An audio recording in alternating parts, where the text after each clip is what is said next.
और कल रात को पाकिस्तानी फौज के तैयारों ने, पाकिस्तानी एयरफोर्स के तैयारों ने अफगान बॉर्डर के उस तरफ मीर सफर उससे इलाका मुरहा के इलाकों में बमबारी की और 40 से ज्यादा अफराद उसमें जान बहक हुए, शहीद हुए हैं।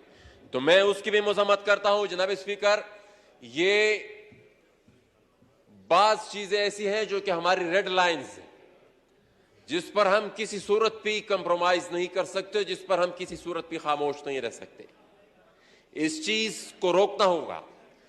पहले ही हमें इतना जख्म दे चुके हैं, इतने जख्म हमें मिल चुके हैं जिसका मदावा अभी तक नहीं हुआ। वो जो जेट तैयारों की बमबारियां हैं जो कि पूरे के पूरे शहर मलियामट किए गए हैं, उसका मदावा अभी तक नहीं हुआ। और ऊपर से ये बमबारियों का सिलसिला शुरू हुआ, तो ये इंतहाई अफसोसनाक है।